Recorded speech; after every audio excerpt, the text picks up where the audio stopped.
po si Bandam mga kababayan. Tawagan natin. Ay! Hindi ko na matawagan si Bandam. Wala na yata Boss JB. Kinumpis ka na yata cellphone niya. Hindi yan nagpapalobat ng cellphone. Nakalagay dito subscribers phones is power off.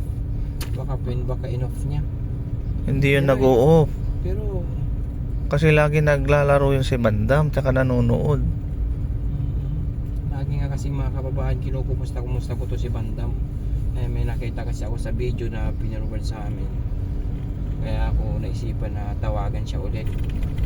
Dahil gumagawa po ng paraan si Daddy Frankie. Mapasyal. Gumagawa ang paraan ng Team Daddy Frankie na kontakin ang kanyang pamilya. Pero try natin ulit. Wala talaga. Yun mga kababayan, gusto ko sanang talagang kumustahin si Bandam pero wala. Hindi na siya matawagan ngayon. Dati-dati matatawagan pa. Ngayon hindi na siya matawagan. Alala ko lang talaga dahil sa Saka Boss JB, kahapon natawagan mo pa. Na kumusta mo pa pero ngayon hindi na. wala na. Kasi mga kababayan, may nag-send po sa amin ng video kay Bandam. Nag-wild siya doon na gusto niyang pinagsisigawan niya na gusto niyang bumalik kay Daddy Frankie. Sana mabigyan siya ng ng kalayaan.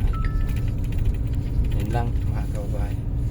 Sana palaya bigyan siya para maging masaya si Bandam. Diba? Kawawa naman kasi. Kawawa naman talaga si Bandam. Yun lang. Sana maging masaya si Bandam at bigyan siya